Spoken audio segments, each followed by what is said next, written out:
आज आम्ही कोल्हापूर शहरातील लाईट स्ट्रक्चर साऊंड आणि मांडव असोसिएशन यांची व्यावसायिकांची आज बैठक बोलवली होती.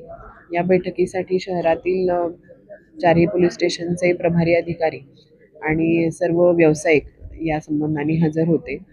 यामध्ये डॉल्बीचा आणि साऊंड सिस्टीमचा वापर हा डेसिबलच्या मर्यादेमध्ये करावा आणि स्ट्रक्चर हे मर्यादित असावेत, वाहतुकीला आणि मिरवणुकीला अडथळा होणार नाही, ते अडकून राहणार नाहीत मिरवणुकीच्या मार्गावर. अशा पद्धतीनं त्यांनी मर्यादित स्ट्रक्चर्स हे ठेवावेत. अशा पद्धतीनं या सर्व व्यावसायिकांना आम्ही सूचना दिलेल्या आहेत.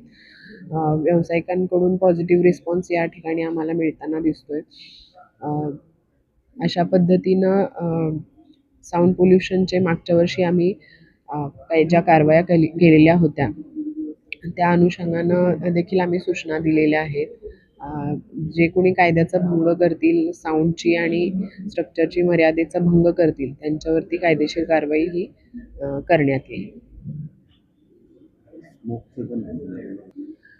तर या बैठकीमध्ये साऊंड ही आवाजाच्या मर्यादा ह्या 75 डेसिबलपर्यंत पाळण्यासंदर्भात आम्ही सूचना केलेली आहे. त्याचबरोबर मिरवणुकीमध्ये जे धूर सोडले जातात जेणेकरून जे दृश्यमानता कमी होते त्या ठिकाणी आणि काही अनुचित प्रकार हे मिरवणुकीमध्ये घडू शकतात. तर त्यामुळं धूर सोडणारी यंत्रणा ही मिरवणुकीमध्ये वापरू नये अशी देखील आम्ही सूचना केलेली आहे. या सर्व व्यावसायिकांकडून या पोलीस प्रशासनाच्या सर्व सूचना पालन केल्या जातील असं आश्वासन आम्हाला त्यांनी दिलेलं आहे.